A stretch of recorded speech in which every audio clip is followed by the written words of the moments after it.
Hello, housemates, and welcome to Avernum 2, Crystal Souls. Probably the first thing you'll notice is that there's a FACECAM. I've decided to try out using a FACECAM in this series, just because I want to get a little bit better at producing these sort of videos, so adding another layer in helps with that, and also I thought it might make it a little bit more entertaining for you. These Avernum games are sort of low intensity on the graphics, which is not a criticism, just a statement. And so, and there's a lot of, facial stuff that I do when I'm reading things and reacting to the horrible disasters that will befall my party. So, hopefully you've watched all the way through my Avernum 1, that is Avernum Escape from the Pit playthrough. If you haven't, I recommend that you do so. It's a long haul to go through. It's almost 100 episodes, and to avoid that kind of problem with this playthrough, this is not going to be blind. I've already played through Avernum 2 once before, just finished a couple days ago. It took me almost 60 hours, and I wanted to do that hopefully to make this playthrough go a little bit faster. I won't be wandering around. I'll know exactly what I need to do, where I need to go, and kind of know the optimum order for things, although I may not actually end up doing that. However, to make up for the fact that this isn't a blind through, to keep it a little bit interesting, I'm going to play this on the highest difficulty, the Torment difficulty. That's going to be pretty rough, and it's actually going to be even a little bit harder than that, than the Torment difficulty just sort of explains itself to be, and I'll tell you why that is in a little bit. So, this is like the game that we played before, Avernum Escape from the Pit. It's, let's call it a rejuvenation of a reboot. So, there were the original Exile series of games made by Spiderweb Software, Exile 1, 2, 3, and Blades of Exile.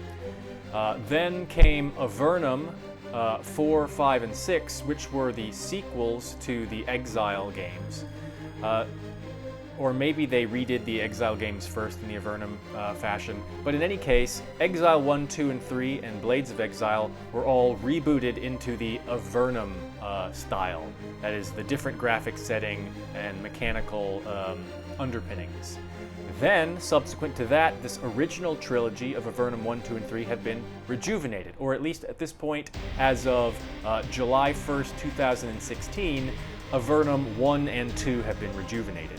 So the version of Avernum Escape from the Pit that we played was the rejuvenation of the reboot. Likewise, with this Avernum 2 Crystal Souls, it is also a rejuvenation of a reboot. The rejuvenation of Avernum 3 Ruined World has not yet come out, and I don't anticipate seeing it anytime in the near future, probably not until maybe this time next year, if I understand the production schedule of Spiderweb correctly. I really look forward to it, and I really hope that they do get around to it. I don't know whether then they will rejuvenate 4, 5, and 6, or whether they will leave them as is.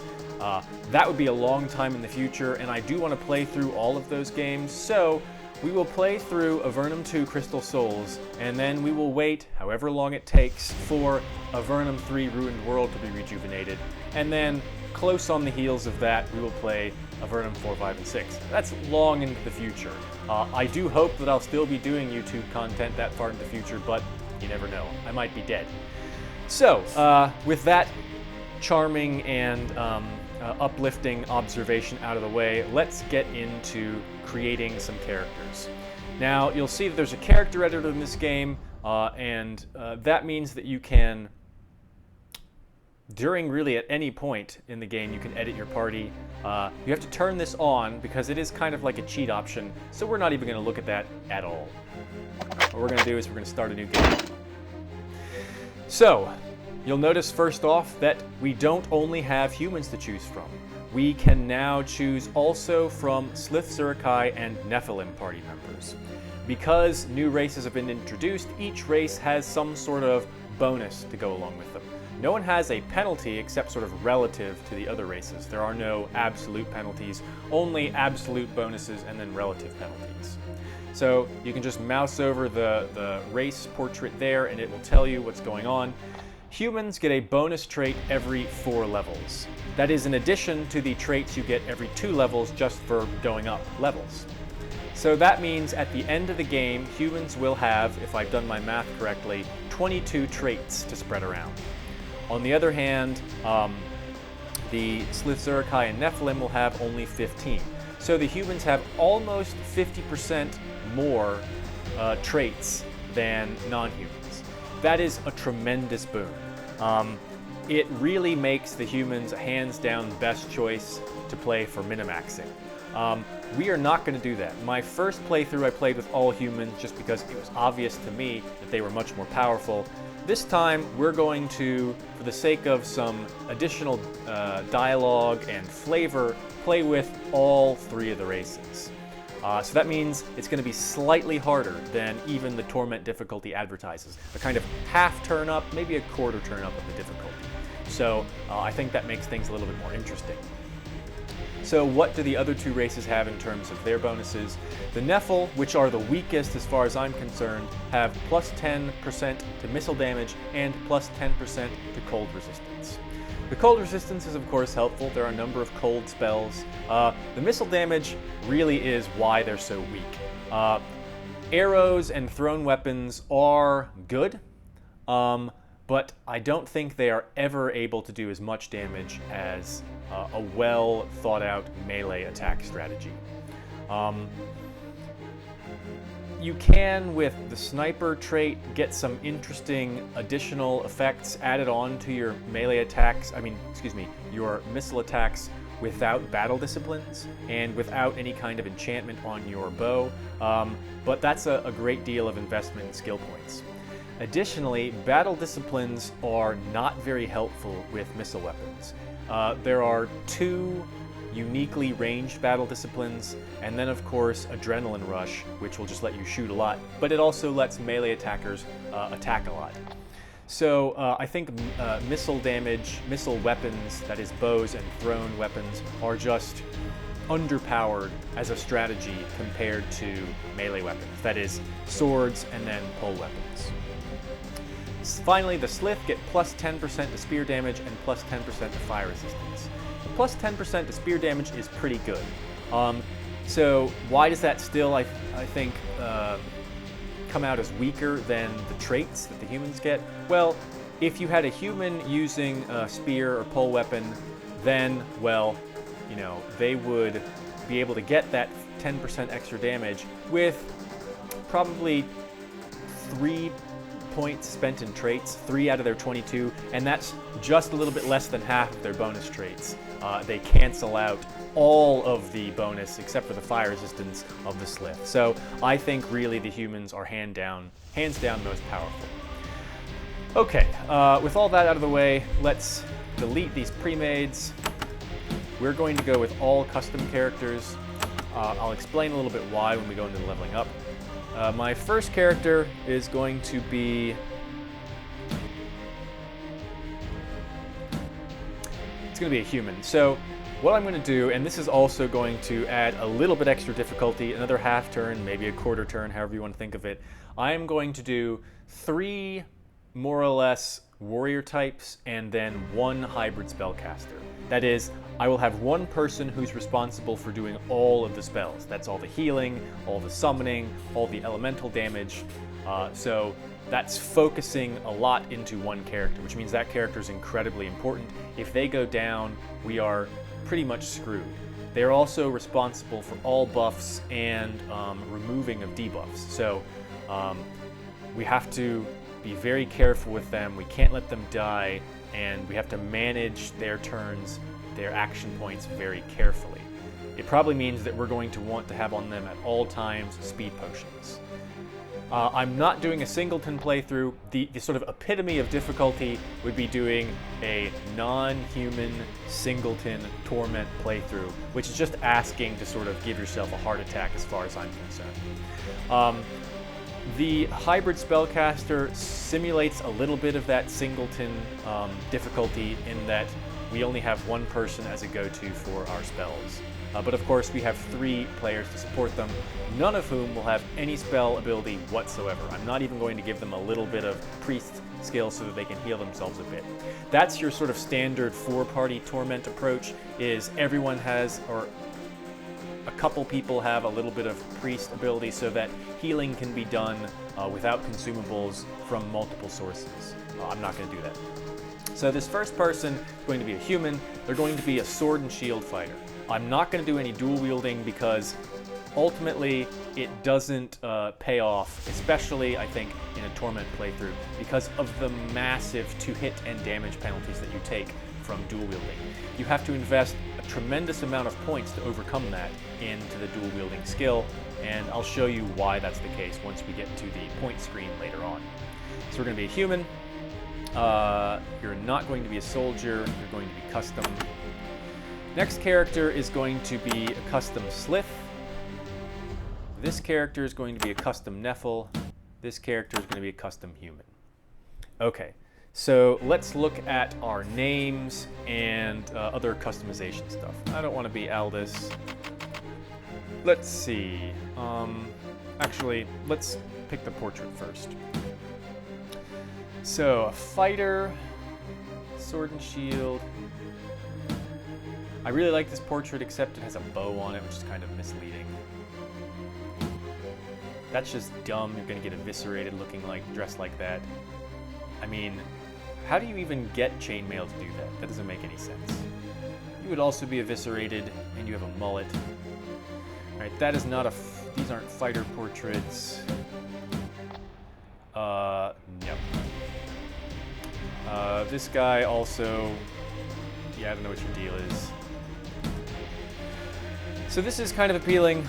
Frankly, I think this is the best for a sword and shield fighter. So she's going to be more or less our party leader, just because she's in the first position. Let's pick a name for her.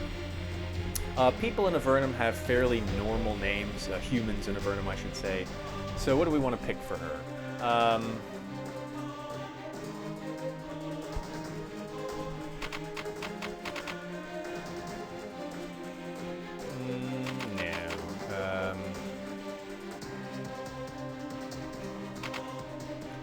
Marta, no. Let's go back to Martella. So Martella, I think that's German. It means something like hammer. You know, it's for fightiness. It's a fightiness name. All right, so she's going to be our lead fighter, sword and shield. Our Lethe is going to be our pole weapon fighter. Now, what I really hope is that that 10% spear damage isn't literally just on spears, it's on all of the pole weapons. If it were just on spears, that would be really bad. That would make them, I think, worse than the Nephil almost. Because the best pole weapons in the game are not spears. They are halberds. There is one good spear, but the best pole weapon in the game is hands down this halberd that we will eventually get. But whatever. So we're going to change your name.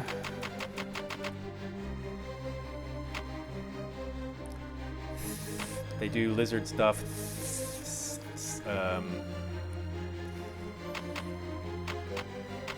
Yeah, that seems lizardy. I don't know why they would have apostrophes in their names. Those usually indicate glottal stops. I don't know if lizards could do that. Their tongues are all like, oh, you know. Glottal stops are those kind of choking noises that you make when you talk. All right, that's neither here nor there. Okay, we need to, this the one we want? Bare-chested. You might think that's dumb, but they're lizard people. They're scaly. They're like naturally armored. That's a wizardy looking lizard. No. Oh yeah, the vest. It's the 1980s down in Avernum. Vests are in, maybe the early 90s. Here is our Nephil. Horum. It's a strange name.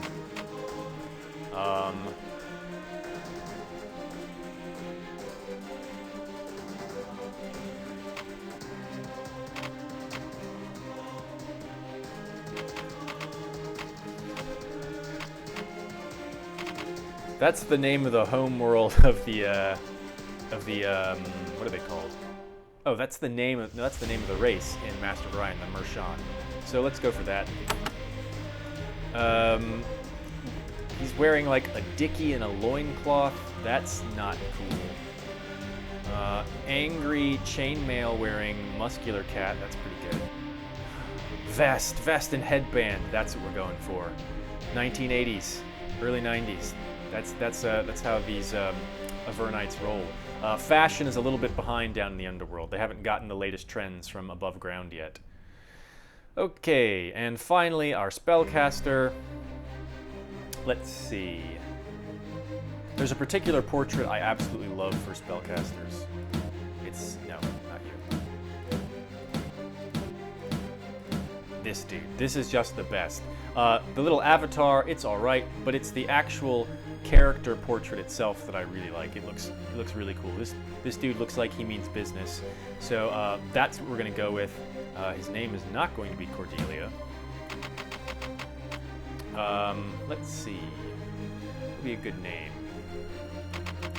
Oded, like the actor Oded Ferrer, who's in Resident Evil and The Mummy and all that. Alright, so here is our party. We're going to go Torment. It's going to be rough. So let's get started. Avernum is the underworld. It is a series of hundreds of miles of caves, far below the surface of the world. The land is kept alive and fruitful by powerful magic and the heat and energy of natural steam vents and hot springs. Avernum is also a nation. It is a land of people exiled from the surface world. The surface is ruled by the Empire, an all-powerful nation who disposed of unwanted people by banishing them into Avernum. And by people, they mean also cat people and giant people. They formed a new nation, these outcasts, far from the eyes of the Empire. Some, however, were not satisfied with safety and peace. They wished vengeance. They set a band of assassins to slay Hawthorne, cruel emperor of the Empire. So for those of you who have not yet finished the Avernum 1 playthrough that I did, that refers to Erica, the Archmage and Recluse, most powerful sorceress, magic user in Avernum, who sends your party, if you so choose, in Avernum Escape from the Pit, to assassinate the Emperor. We did that, so this is a reference to our party from the last playthrough, and this also gives you an idea of how close on the heels Avernum 2 comes on the first game, because, as you're about to find out, there were consequences for that assassination. The Empire was stunned by the assassination of Hawthorne. They realized that there was a den of vipers threatening their sole control of the globe. They had no other possible response. They invaded. Look at these dudes. They are badass. The power of the Empire completely dwarfed that of the Avernites, but it had great difficulty teleporting troops to the underworld. The Empire arrogantly thought that Avernum could be subdued with a few hundred elite troops. Avernum also had the advantage of familiarity. They were used to living and fighting in caves. The Empire wasn't. The Empire's soldiers were fought to a bloody standstill. And here we can see the sort of like a parallel with the mythical portrayal of like many revolutions, like the American Revolution and insurgent wars, where there's a small native force fighting against a powerful opponent who is limited primarily by having to send their troops such a long distance, and thinking, perhaps even though they are limited logistically in this way, that their superior tactical skills and resources will allow them to win the day. And then, of course, the plucky underdog always wins, totally of their own effort, obviously, because that's just the way we like our stories. The Empire sent more troops down, but the Avernites kept them at bay. The Empire grew angry and frustrated, and then it turned to terror and atrocity, and slowly it ground away at Avernum's defenses.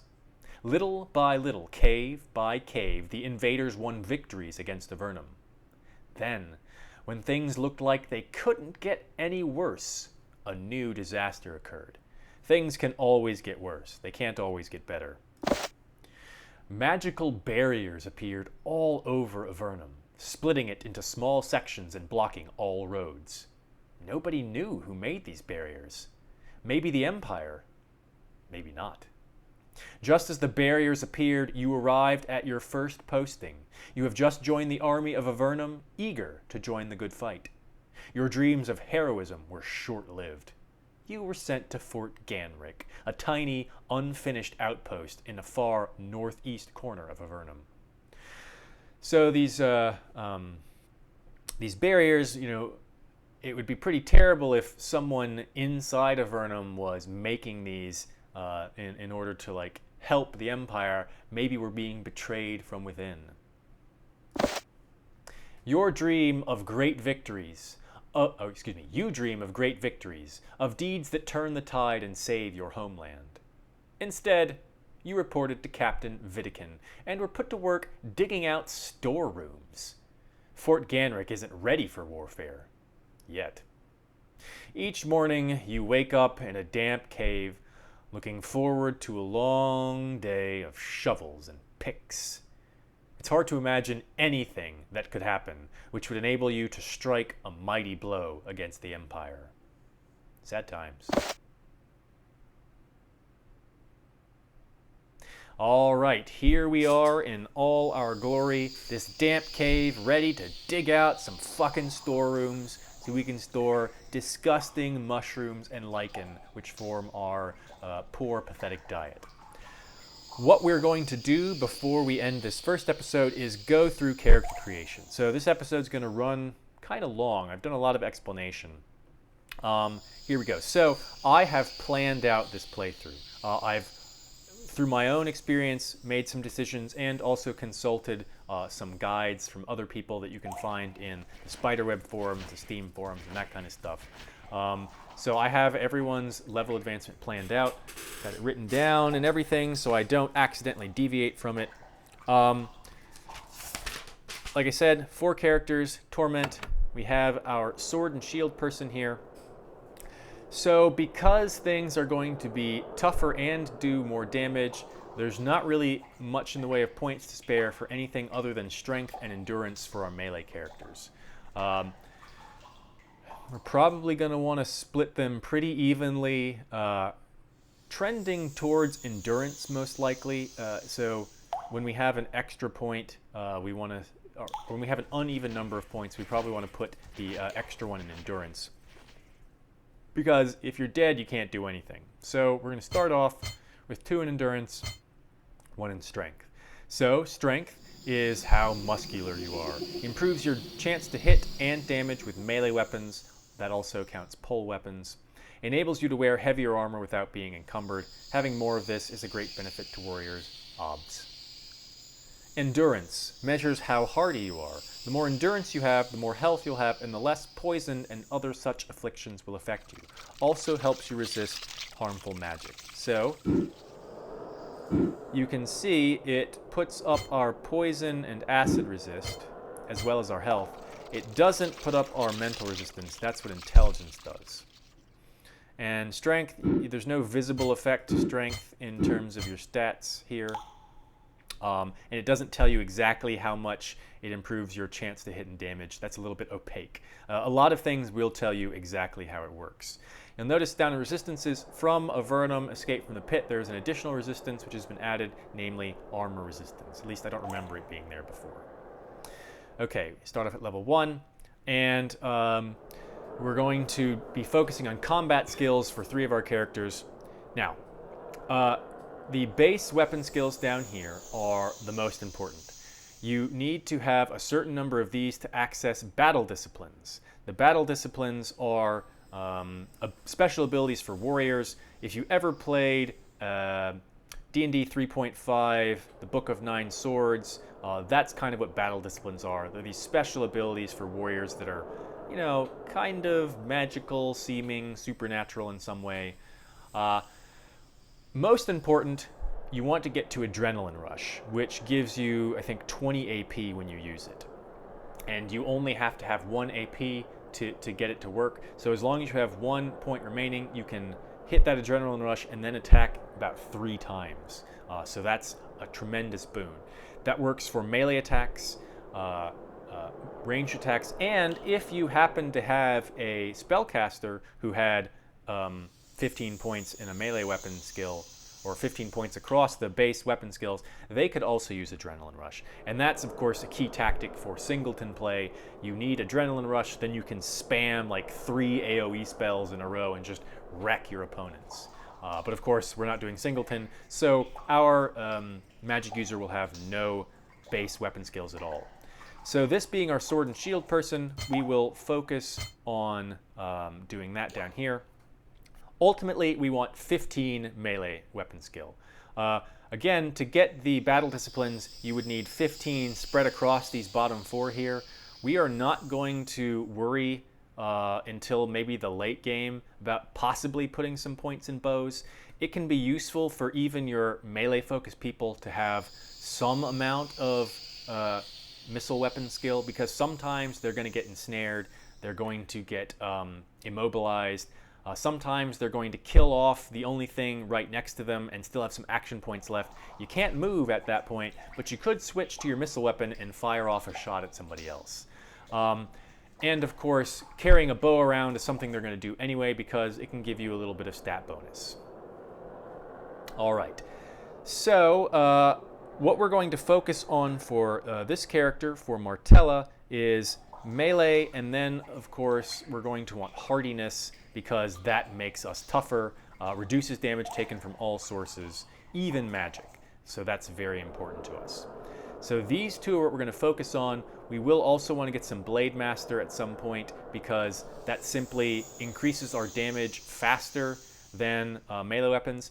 So it may be that we kind of wait on getting any Blade Master points until we've maxed out our 15 in melee. That's a decision we'll have to make along the way because Blade Master also helps you recover from fatigue more quickly.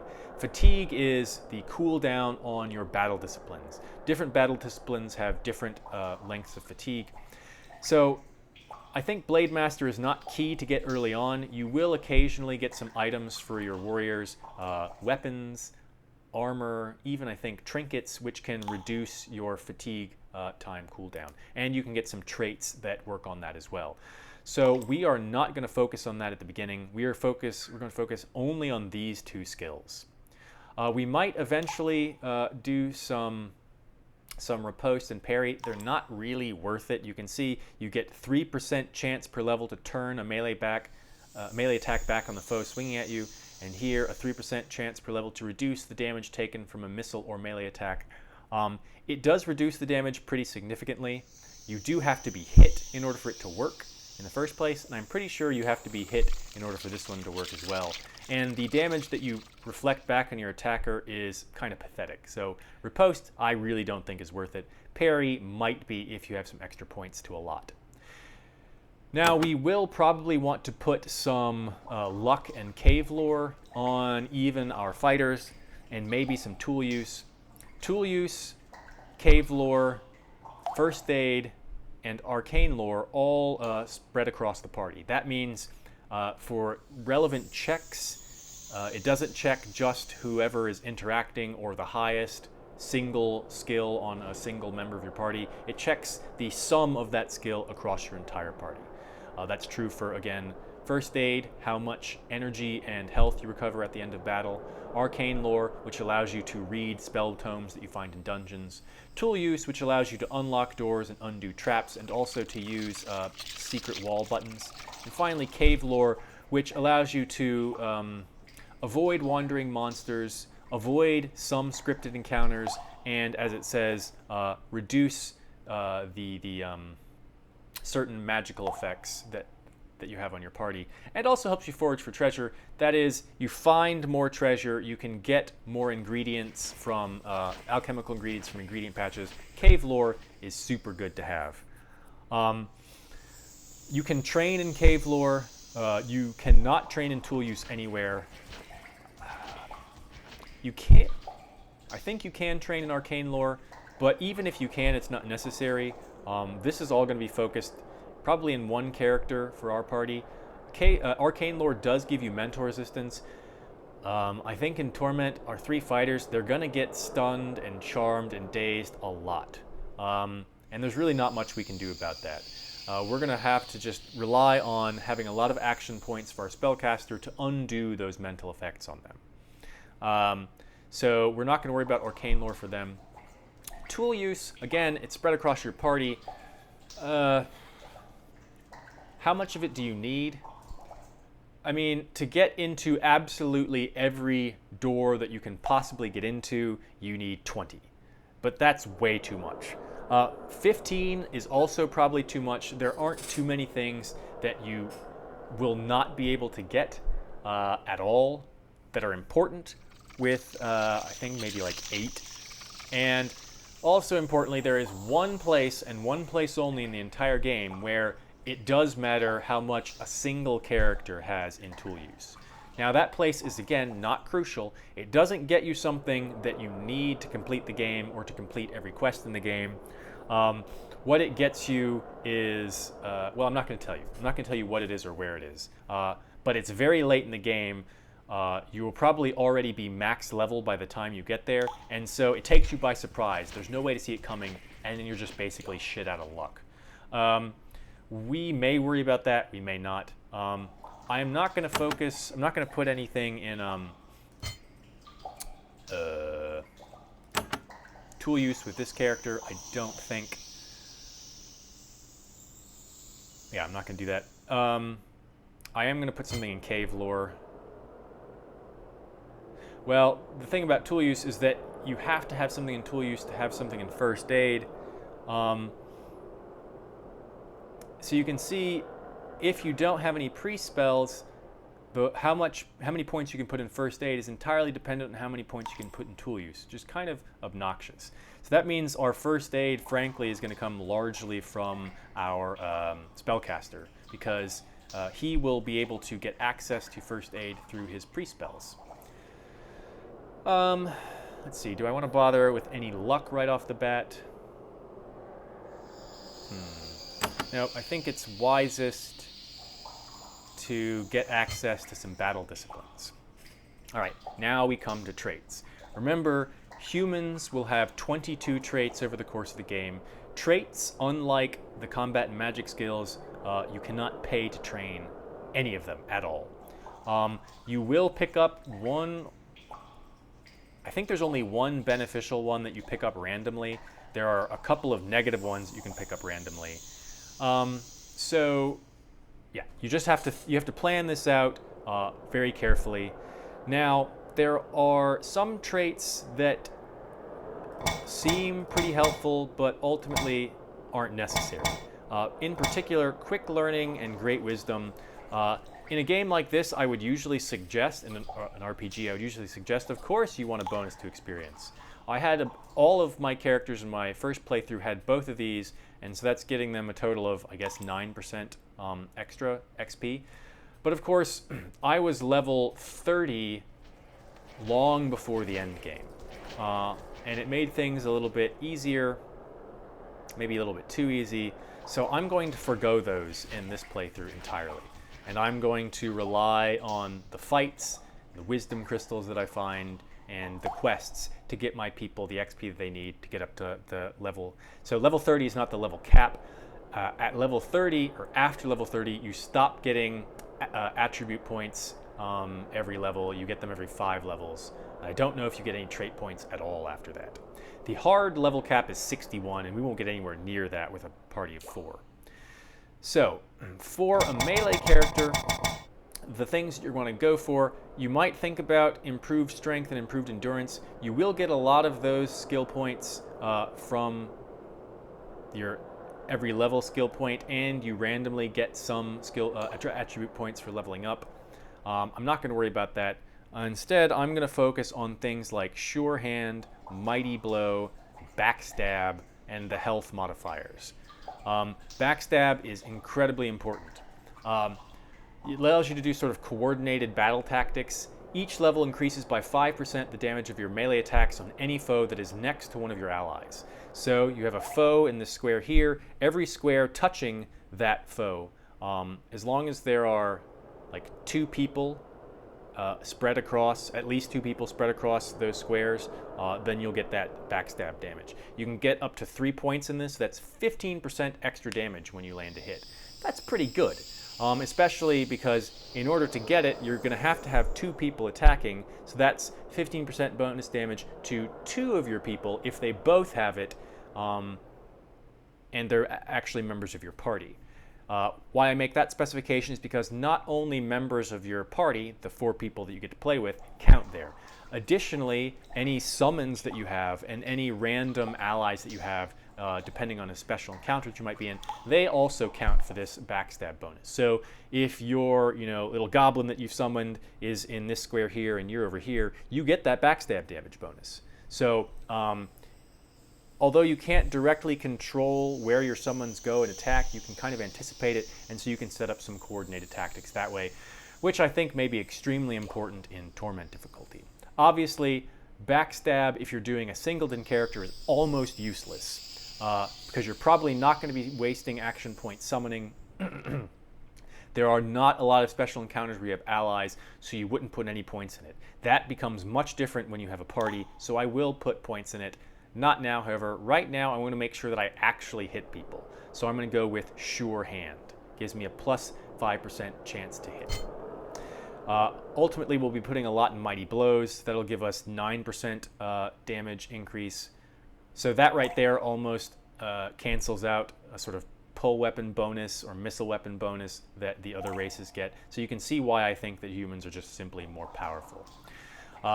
So we will get on both of our melee characters the traits that we'll be getting. Let's see here.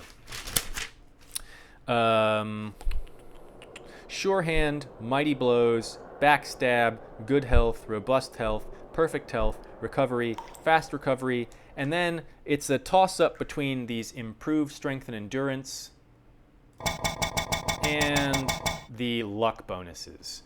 The Luck bonus, Luck does something. I'm not sure how much and how important it is, but I noticed it in my last playthrough, so I'm not going to entirely ignore it, I don't think. Okay, so that's our first character down. I know it's taken a long time, and I apologize for that, but I want to be thorough. Okay, this is our Slith, our pull weapon character. The progress of this character and our sword and shield fighter will be almost identical, except we'll be substituting in pull weapon for melee weapon. So 1 here, 2 here. So we go 1 and 2 and 1. And so notice this gives you 3% to all of these resistances except mental and curse, right? To all the damage type resistances. So it's very potent. So we'll make sure to spend a lot of time doing that. We're going to give you a cave lore because I think that's important. We want to have enough cave lore. And then we're going to go back and do this. So with you, just like with the other one, we're going to go with Sure Hand. So in the beginning, the Slith is going to be more powerful in terms of being a fighter than this character, because as long as we give them the exact same chance to hit, he's going to tend to do more damage than she is because he has an innate bonus. Over time, the human will overtake the Slith character. At least that's the way I see it. All right, now we have our archer. So the archer is much the same as our other 2 fighters, except instead of strength, we go with dexterity, and instead of melee or pull weapons, we go with bows. So we go 1, 1, 2. Now, I'm not going to go with sharpshooter quite yet. And this character is going to be more fragile because to get resistance, we'd have to spend some points over here. We may eventually spend some points over in melee weapons because it may not always be entirely appropriate for our Nephil to just be shooting things with the bow. but for the most part, the Nephilim will be shooting things with a bow. And the reason why, it's not because there's not like a particularly awesome bow that just totally outshines melee weapons. It's basically because I decided I was going to play with the Nephil character, and I would be wasting their racial ability if I didn't focus on bows. So again, this isn't minimax optimal. This is me putting a couple of limitations on my playthrough for the sake of like immersion and RP value, and just sort of focusing on those, being thematic and running with it. So that's why we're going to do that. So they will have lots of this, and instead of cave lore, we're going to give this person our, they're going to be most of our tool use. In fact, they're probably going to be all of our tool use, which means that we need to give him nimble fingers, which gives tool use up by 1. We can do this up to 2 times. So now he has a tool use of 3, right? And in terms of his traits, he won't be getting sure aim, but instead he'll be getting deadeye. He won't be getting mighty blows. He will instead get... There is one for it, isn't there?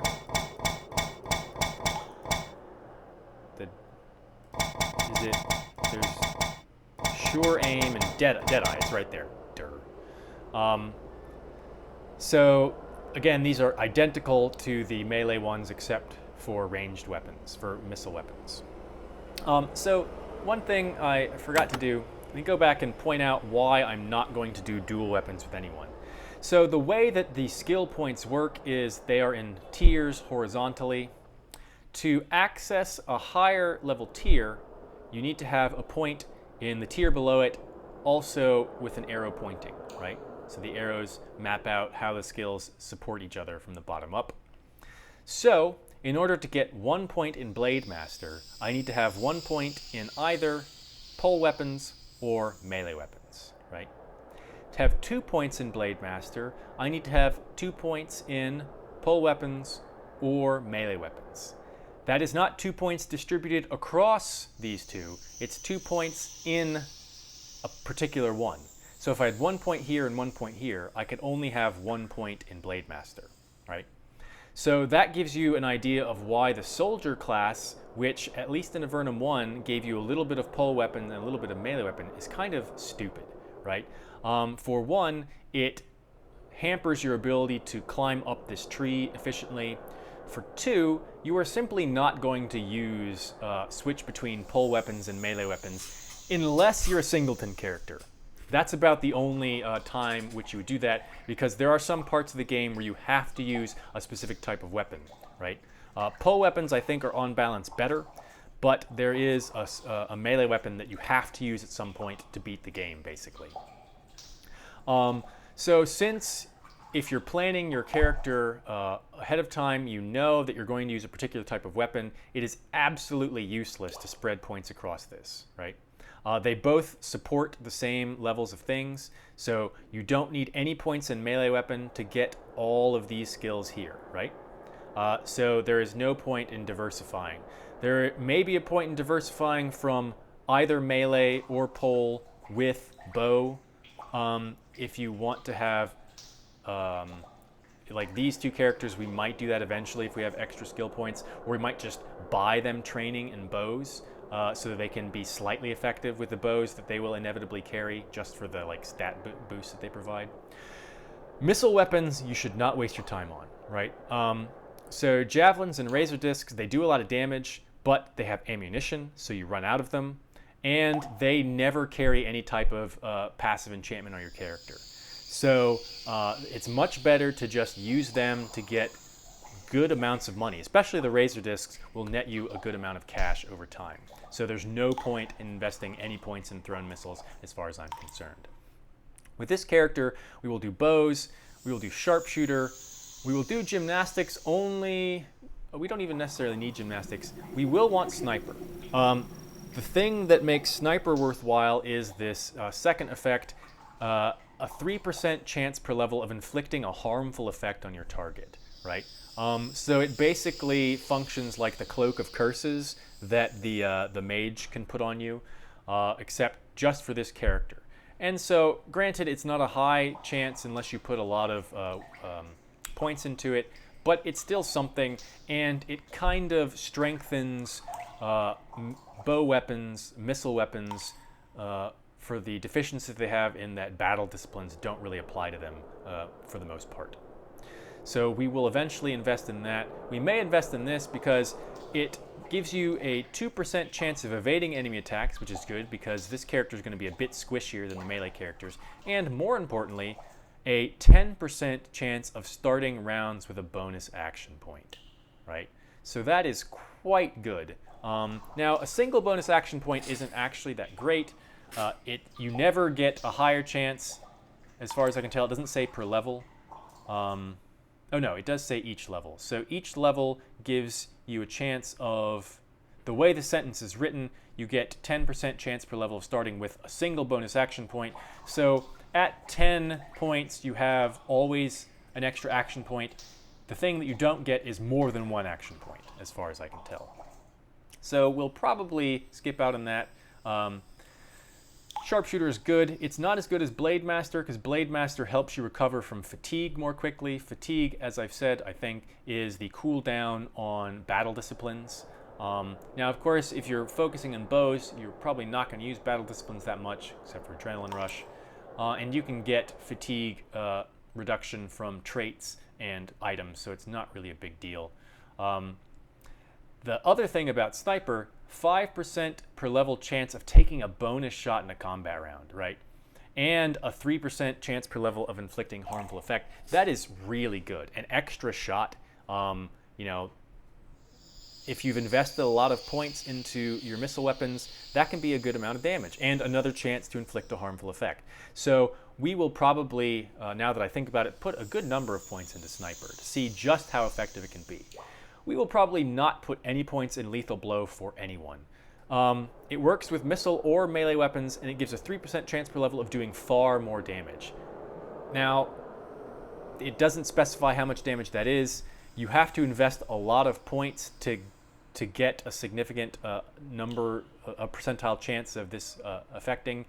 The best I'll probably do is get a couple trained from trainers buying it for my melee characters. That's only 2, so that's a 6% chance. And then there are some items which can give you a few. So probably the most any of our people will see out of this is 4. So that's a 12% chance, which is not that significant. So Lethal Blow is going to kind of go by the wayside. I kind of got off track. The reason why we're not doing dual wielding is because to get 1 point in dual wielding, you have to have spent 3 points, right? 1 here, 1 here, 1 here. Or 1 here, 1 here, 1 here, right? So every 1 point in dual wielding costs 3 additional points because you'd have to get 2 points in dual wielding, you'd have to have 2 here, 2 here, 2 here, right? To get 3, 3 here, 3 here, 3 here. So it stacks up amazingly fast how much you have to put into this. Moreover, because dual wielding imposes an initial penalty of 35% to hit and to damage, you only overcome that at 2% per point. So that means even at 10 points, at 15 points, so let's suppose you did 15, which would mean you'd spent 60 of your 63, I think, points to do this. That would give you 30%. You'd still be operating at a deficit, right? It's just not worth it.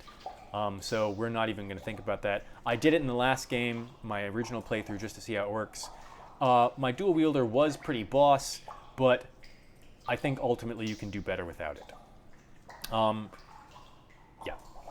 So I think we're done with that character. Now, finally, the last character, our spellcaster. This spellcaster, because he is going to be doing both our priest spells and our mage spells, is going to need butt tons of energy, right? Just so much energy. So I'm tempted to put all of his points initially into intelligence. I don't want him to be that vulnerable, however.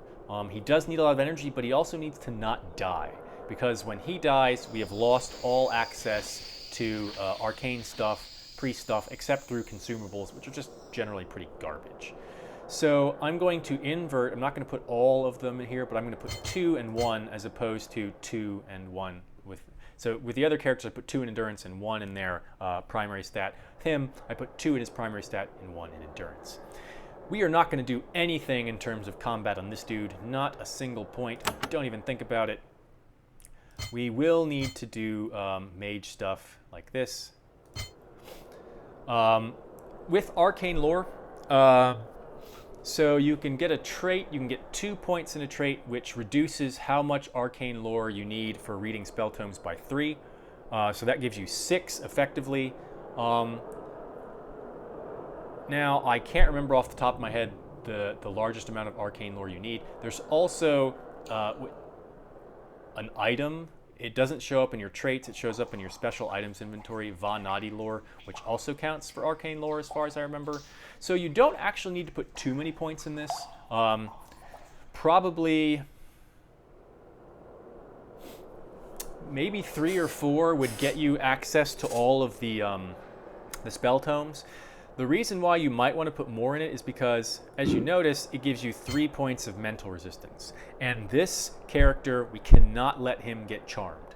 That would be a disaster, because he's the only one who can undo charms. There are consumables that let you get rid of stuff like poison and slow and all that jazz. As far as I know, there are no consumables that let you get rid of negative mental effects. Negative mental effects are treated differently from other negative effects, from negative physical effects.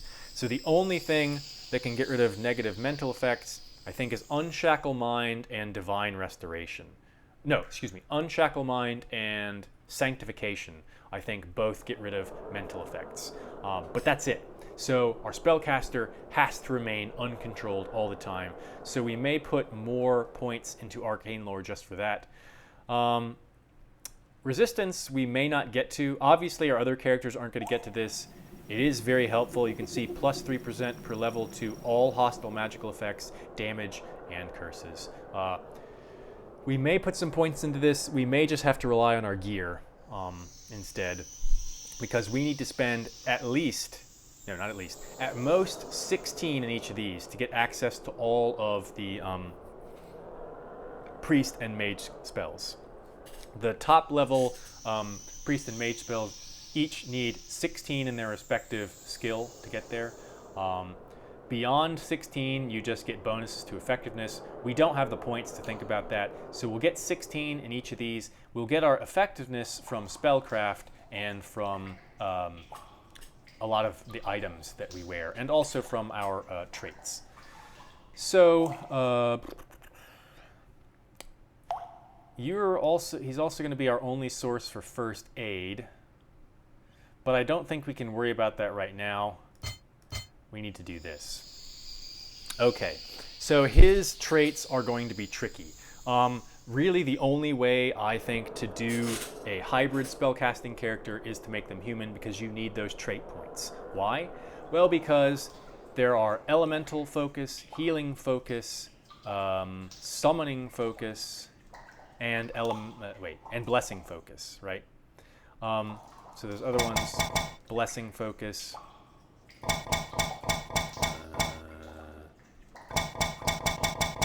summoning focus, right? Each level increases the effect of your blessing spells by 5%. Each level increases the level of summon creatures by 2. This one we might be able to dispense with. I don't know how much 6 levels really helps your summons. I don't know how much he's actually going to have time to summon things. The one thing to think about why you might want to do summoning with a hybrid character is because you can, there's a new spell in this game, Capture Soul, which allows you to create a copy of a creature that you fought in combat. There are some pretty nasty spellcasting creatures that you can capture, so you can, in effect, give yourself another high-level nasty spellcaster with access to spells that you never get access to by using Capture Soul and Simulacrum. So that's very important, and that's why I think it might be worth it. You definitely want to use Simulacrum. You'll probably want to summon a high-level spellcasting creature at the beginning of any significant combat. So something like an eye beast, when you can eventually capture one of those, will be very helpful.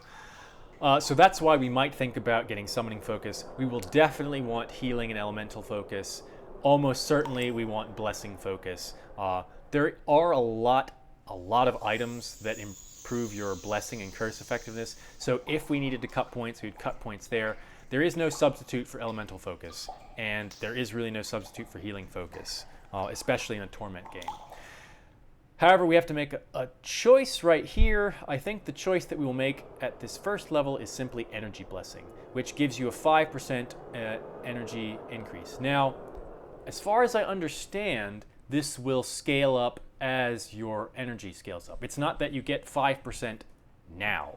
It's that you get 5% extra from your base pool being determined by your intelligence, right? That's my understanding. We could play it safe and take the energy blessing later on the conservative assumption that it gives you 5% of what you have when you take it. That would be weird. I don't think that's the way it works. The way to circumvent that is we can get increased intelligence right now, and what that would do would improve our base spell energy. So let's see, Energy Blessing, we go from 55. Okay, it doesn't actually do anything there. What about, right, it doesn't show us the effects immediately. It does give us extra mental resistance, which we have said is very important. With this character, we want the various energy blessings, although we will have so many energy potions devoted only to him that might not actually be a problem. So we might take the energy blessings at a later point and focus instead on things like healing focus, elemental focus, the various foci, excuse me. And then there's also of great importance, Sage Lore, which we can get 2 of these. Each level of this counts as 3 levels of arcane lore, which is very important so that we don't have to spend so many points in arcane lore. We will not be taking Sword Mage at all. You might think, but this is your only spellcaster. What are you going to have them wear? I'm going to have them wear fucking robes. I might need to take a point in Sword Mage here and there because not only armor encumbers you, gloves, boots can encumber you as well. So we'll have to play that one by ear. We don't even get to think about that until level 6. So what we're going to do for now, I think, is we'll go for improved intelligence. All right, after all that babbling, we're finally done with creating our characters. I hope that you found all of that info dump helpful. This is going to be much more of like a guided playthrough, let's win Avernum 2, than a let's play. Like I said, it's not blind. I know what I'm doing. We need to be very focused because we're playing at the highest difficulty level, and we've made things even more difficult for ourselves by our choice of characters. So this is like Torment and a half, or something like that. So we're going to be in for some real trouble. It should be interesting. I hope that you will keep watching. I hope that you'll find this fun and informative for those of you who want to play through this game yourselves. So please do like this video. Please consider subscribing to my channel if you haven't already done so. And if you have any comments about the FACECAM, if you know how to make this work a little bit better with other than buying a new FACECAM, I'd love to hear that kind of feedback. I really do want to improve the quality of my recordings and all that kind of stuff. So please let me know. Any sort of comments you have in the comment section will be great. Now, I've said all this nice stuff. I've been very helpful, but of course I have to send you away with my usual salutation. If you're not going to help me, if you're not going to like this video, subscribe to my channel, then I don't care what you do.